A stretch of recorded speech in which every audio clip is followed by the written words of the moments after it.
नमस्कार साथियों, मैं कुणाल आप सभी का UP RO most important question discussion series में स्वागत करता हूं। तो रोज की तरह अपनी इस क्लास में हम लोग कुछ प्रश्न डिस्कस करने वाले हैं जो हमारी आने वाली परीक्षा के लिए महत्वपूर्ण है। तो आइए देखते हैं कि आज की क्लास में कौन कौन से प्रश्नों पर हमें चर्चा करनी है, उनसे जुड़ी क्या क्या बातें ध्यान रखनी है। तो क्लास का हमारा जो पहला प्रश्न है वो प्रश्न हमें पूरा कह रहा है कि निम्नलिखित सागरों को उनके क्षेत्रफल के अनुसार आरोही क्रम में व्यवस्थित कीजिए तथा नीचे दिए गए कूट का प्रयोग कर सही उत्तर चुनिए। तो सागरों को उनके क्षेत्रफल के अनुसार हमें आरोही क्रम में व्यवस्थित करना है। ठीक है, तो जो चार ऑप्शन हमें दिए गए हैं उनमें है काला सागर, अरल सागर, भूमध्य सागर और कैस्पियन सागर। हालांकि वैसे अगर लोग पूरी की पूरी स्थिति को समझे तो हमें यहाँ पर यह पता चलता है कि अगर बात आरोही क्रम की यानी छोटे से बड़े की तरफ जाना है हमें, तो अगर मानचित्र को भी देख के समझ गया होगा तो पता चला होगा कि अरल सागर जो है इनमें सबसे ज्यादा छोटा है। यानी कि हमारे जो सीक्वेंस बनेगा वो सीक्वेंस 2 के साथ ही शुरू होगा। लेकिन बात करें अगर सबसे बड़ा कौन सा है तो हमें यहाँ पर ये भी पता चलता है कि सबसे बड़े की जो स्थिति है वो सबसे बड़े की स्थिति भूमध्य सागर के पास है इस पूरे सीक्वेंस में। तो एंड जो होना चाहिए वो एंड जाकर के होना चाहिए 3 पे। अगर हम लोग इसके आधार पर अपना उत्तर निकाल सकते हैं तो बहुत अच्छी बात है, वरना फिर धीरे धीरे और चीजों को देखेंगे। जैसे कि हमारे यहाँ पे शुरुआत जो है वो 4 से हो रही है, ये आंसर नहीं हो सकता। यहाँ 3 से हो रही है, ये भी आंसर नहीं हो सकता। अब यहाँ भी 2 से शुरू हो रहा है, यहाँ भी 2 से शुरू हो रहा है, लेकिन यहाँ पर 1 पे खत्म हो रहा है, यहाँ पर 3 पे खत्म हो रहा है। यानी कि ये कह रहा है सबसे छोटा अरल सागर और सबसे बड़ा भूमध्य सागर, ये कह रहा है सबसे छोटा अरल सागर और सबसे बड़ा काला सागर। काला सागर तो बड़ा हो ही नहीं सकता, तो ये भी आंसर नहीं है। आंसर हमारा हो जाएगा बी। ठीक है, तो बी हम लोग का आंसर रहेगा। अगर बात करें सबके एग्जैक्ट क्षेत्रफल की तो देखिए हमारा जो अराल सागर है उसका क्षेत्रफल 68,000 वर्ग किलोमीटर है। ठीक है, अराल सागर के बाद कैस्पियन सागर, इसका क्षेत्रफल 3,71,000 वर्ग किलोमीटर है। ठीक है, इसके बाद हमारी स्थिति जो आती है वो काला सागर की आती है, यानी कि 4,36,400 वर्ग किलोमीटर, और फिर भूमध्य सागर 25 लाख वर्ग किलोमीटर।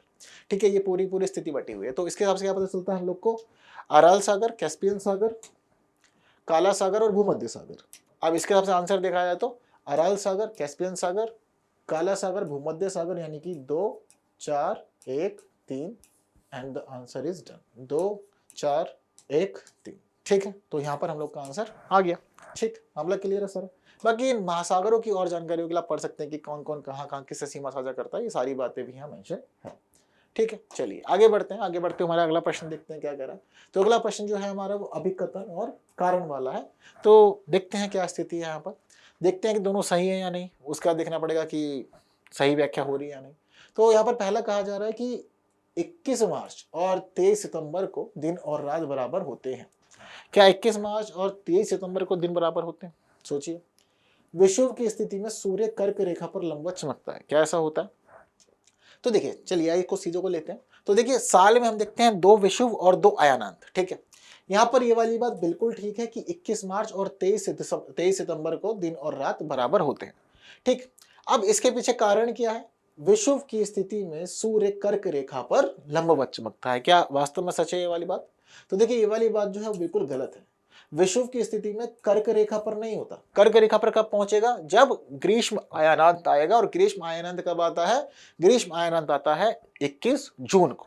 ठीक है, 21 जून को ग्रीष्म आयानांत और 22 दिसंबर को शीत आयानांत, जिस समय ये मकर रेखा पे होता है। तो कर्क रेखा पर ग्रीष्म आयानांत होगा 21 जून को और शीत आयानांत जो होगा वो होगा 22 दिसंबर को। ठीक है, मकर रेखा पे।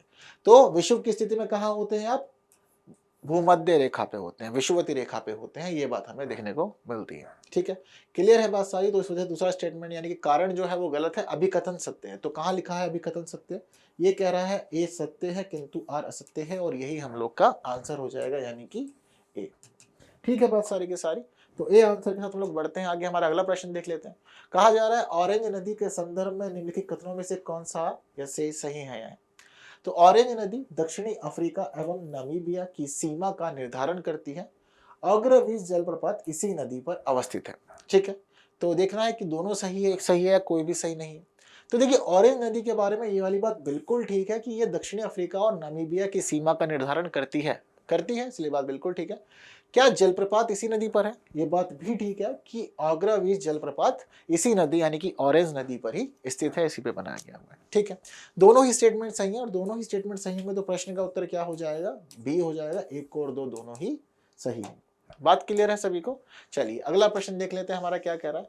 तो अगला प्रश्न का कहना है कि निम्नलिखित में से कौन सा उत्तरी अमेरिका महाद्वीप की झीलों का पूर्व से पश्चिम की ओर सही अनुक्रम है। ठीक है, तो सही अनुक्रम में Huron, Michigan, Superior, Ontario, Michigan, Superior, Ontario, Huron, Ontario, Huron, Michigan, Superior, Ontario, Michigan, Superior, Huron. ठीक है, अब देखिए इस पूरे के पूरे मामले में क्या कह रहा है कि हमें पूर्व से पश्चिम की तरफ क्रम लगाना है। दरअसल हम लोग देखते हैं कि उत्तरी अमेरिका के अंदर 5 झीलें हैं जिनको हम लोग ग्रेट लेक्स के रूप में जानते हैं। ठीक है, तो 5 में से 4 के नाम हमें दिए गए हैं। अगर बात करें सीक्वेंस पूर्व से पश्चिम कैसा रहेगा इनका, तो देखिए सीक्वेंस पूर्व से पश्चिम रहने वाला है। पहले ओटेरियो आएगा, फिर ह्यूरोन, फिर मिशिगन और सुपीरियर। जिन 5 झीलों की मैंने बात की उन 5 में सुपीरियर, ह्यूरोन, मिशिगन, इरी और ओटेरियो है। हालांकि सुपीरियर जो झील है, ये सुपीरियर झील पूरी की पूरी दुनिया में सबसे बड़ी मीठी पानी की झील के रूप में भी जानी जाती है। तो सीक्वेंस क्या रहेगा, ओटेरियो से सुपीरियर। ठीक है, तो ओटेरियो, ह्यूरोन, मिशिगन, सुपीरियर, यानी कि हमारा जो आंसर हो जाएगा वो सी हो जाएगा। ठीक है, यही है इनका main sequence, east to west. ठीक है, तो सी आंसर के साथ हम लोग बढ़ते हैं आगे, और आगे बढ़ते हुए अगला प्रश्न देखते हैं हमारा क्या कह रहा है। तो अगला प्रश्न कह रहा है कि सूची 1 को सूची 2 से मिलाना है। एक तरफ राजधानी है और दूसरी तरफ देश है।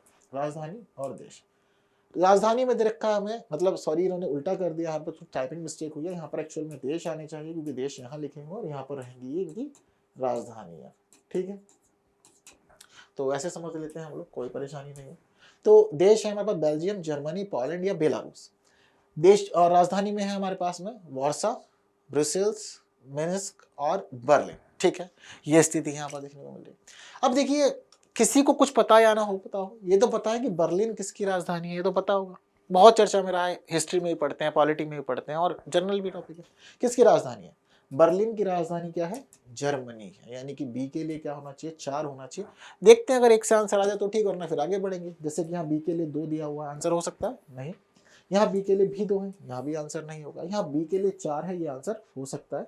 यहाँ बी के लिए 1 है, ये भी आंसर नहीं होगा। तो सिर्फ एक ही जगह पर बी के लिए 4 है जो हमारा आंसर होगा, यानी कि सी रहेगा अपना आंसर।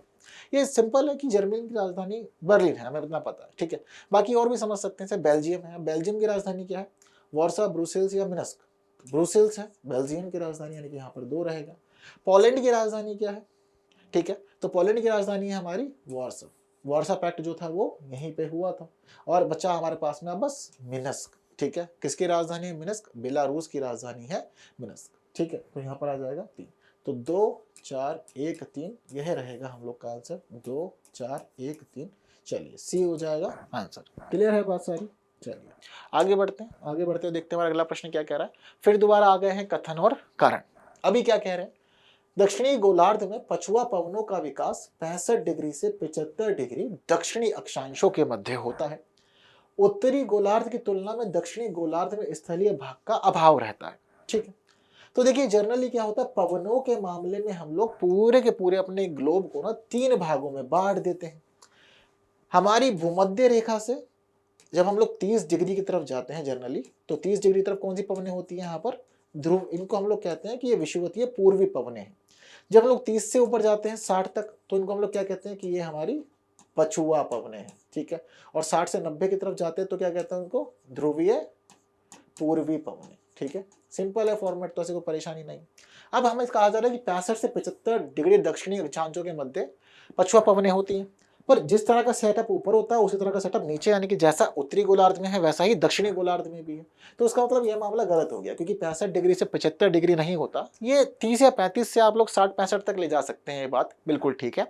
ठीक है, और इसलिए हमारा जो अभिकथन है वो गलत है। यहाँ पर भी आंसर निकल जाएगा, क्योंकि अगर अभिकथन ही असत्य हो जाएगा तो एक इनको सत्य करना होगा, यानी कि बी आंसर देना होगा। दोनों गलत यहाँ पर हो नहीं सकते।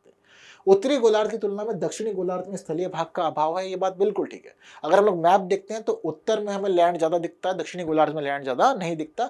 बस हमारे पास में अफ्रीका है, दक्षिणी अमेरिका है और ऑस्ट्रेलिया, जो मेन लैंड हमारे वहां पर बनते हैं वो यही बनते हैं। लेकिन उत्तरी गोलार्ध जमीन से भरा हुआ है बहुत अच्छे से। ठीक, तो आंसर जो है हमारा बी रहेगा यहाँ पर। क्लियर है बात सारी की सारी? चलिए इसी के साथ आप लोग ये भी याद रख सकते हैं कि पछुआ पवनों को 40 डिग्री अक्षांश पर गरजती 40, 50 डिग्री अक्षांश पर प्रचंड 50 और 60 अक्षांश पर चीखता 60 कहा जाता है। ठीक है, ये कई बार पूछ लिया जाता है। तो अगला प्रश्न देखते हैं। निम्नलिखित में से कौन से समुद्री धारा को प्रभावित करने वाले कारक हैं? पृथ्वी का घूर्णन, जल का घनत्व, वायु दाब एवं पवन और पृथ्वी का परिक्रमण। ठीक है, तो देखिए बिल्कुल पृथ्वी का घूर्णन जो है इसमें उत्तरदायी है और ये प्रभावित करता है समुद्र की धाराओं को। ठीक है ना, और हमें पता है कि पृथ्वी के घूर्णन की वजह से कौन सा बल लगता है? कोरियोलिस बल लगता है, बात तो ठीक है। जल का घनत्व भी प्रभावित करता है, ठीक है ना, क्योंकि अपने आप को ये बैलेंस करते हैं तो धाराएं निर्धारित होती हैं। पवन और वायु दाब भी निर्धारित करता है, जैसे कि वायु दाब चक्रवात बनवा देता है, पता है हमें। ठीक है ना, तो अब यही सारी स्थिति जो है कि पता चलता है हम लोग को यहाँ पर कि अब पृथ्वी का जो परिक्रमण है ये इसमें उत्तरदायी नहीं है। पृथ्वी की जो परिक्रमा होती है सूर्य के आसपास, ये जल को प्रभावित नहीं करते, समुद्री धाराओं को प्रभावित नहीं करती। तो आंसर जो रहने वाला वो 1, 2 और 3 ही रहने वाला है। यहाँ 1, 2 है तो ये नहीं होगा, 3, 4 है नहीं होगा, 1, 2 और 3 है, यही हो जाएगा हमारा आंसर। बस तो सी रहेगा आंसर हमारा। तो सी आंसर के साथ बढ़ते हैं आगे और देखते हैं कि हमारा अगला प्रश्न क्या कह रहा है। निम्नलिखित में से कौन सा प्रगतिशील जनसंख्या को उचित रूप से स्पष्ट करता है? प्रगतिशील मतलब बेस्ट, आइडियल स्थिति इकोनॉमी में यही होनी चाहिए। अधिक मृत्यु दर और कम जन्म दर। अगर लोग ज्यादा मरेंगे और कम लोग जन्म लेंगे तो ऐसी स्थिति में क्या इसको देश के लिए अच्छा माना जाएगा? बिल्कुल अच्छा नहीं माना जाएगा।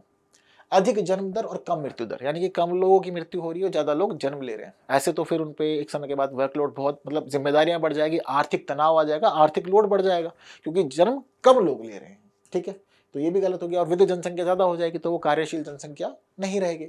कम जन्म और कम मृत्यु दर, यानी कि लोग जन्म भी कम ले और मरे भी कम, ऐसा हो सकता है? नहीं, क्योंकि आपको ग्रोथ करनी है तो आपको बढ़ाना पड़ेगा आगे चीजों को, तो ये भी गलत है।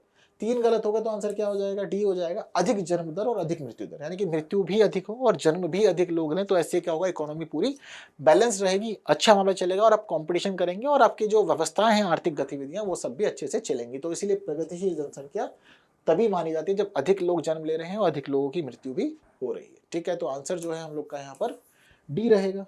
ठीक है, इसी के साथ आगे बढ़ते हैं और अगला प्रश्न देखते हैं। अगला प्रश्न कह रहा है उष्ण कटिबंधीय चक्रवातों के संदर्भ में निम्नलिखित कथनों पर विचार करना है। ये निम्न अक्षांशों में भूमध्य रेखा से 5 डिग्री अक्षांश तक समुद्र में उत्पन्न होते हैं। इनके लिए समुद्र का तापमान 27 डिग्री सेल्सियस से अधिक होना चाहिए। तो देखिए जो पहला स्टेटमेंट है कि अक्षांशों में भूमध्य रेखा से यानी कि 0 डिग्री से 5 डिग्री अक्षांश तक बनते हैं, ये बात बिल्कुल गलत है। यहाँ तो कभी भी ना उष्ण कटिबंधीय चक्रवात बन ही नहीं सकते। क्यों नहीं बन सकते? क्योंकि जो 0 डिग्री होती है हमारी भूमध्य रेखा, यहाँ पर ITCZ होता है। ठीक है, अब जो ITCZ होता है इसको क्या कहते हैं हम लोग कि ये पूरा शांत क्षेत्र है। शांत क्षेत्र क्यों है? क्योंकि यहाँ पर कोरियोलिस बल ना 0 ही होता है। 0 डिग्री पर कोरियोलिस बल जो है वो 0 होता है और ये 0 से 5 डिग्री तक की स्थिति देखते हैं। और अगर कोरियोलिस बल जहां नहीं होगा वहां पर कुछ भी घूमेगा नहीं, और कुछ भी घूमेगा नहीं तो चक्रवात बनेगा नहीं। तो इसलिए पहला स्टेटमेंट गलत हो गया। दूसरा स्टेटमेंट हमारा बिल्कुल ठीक है, क्योंकि जब तापमान जल का 27 डिग्री से ऊपर जाता है तो ऐसी स्थिति में वहां पर लो प्रेशर बनता है। प्रकृति खुद को बैलेंस करती है, यानी कि बाकी के आसपास के हाई प्रेशर वाले एरिया से पानी भगा भगा आएगा, और जब पानी आएगा तेजी से यहाँ पर तो ऐसी स्थिति में क्या होगा कि पानी के ऊपर कोरियोलिस बल लगेगा।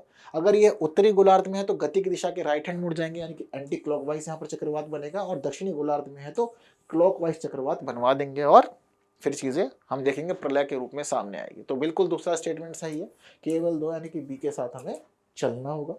बी के साथ चलते हैं और आगे बढ़ के हमारा अगला प्रश्न देखते हैं। तो हमारा अगला प्रश्न कह रहा है कि नदी के ऊर्ध्वाधर कटाव से यू आकार की घाटी का निर्माण होता है। भ्रंश घाटी का निर्माण विवर्तनिकी बलों के परिणाम स्वरूप होता है।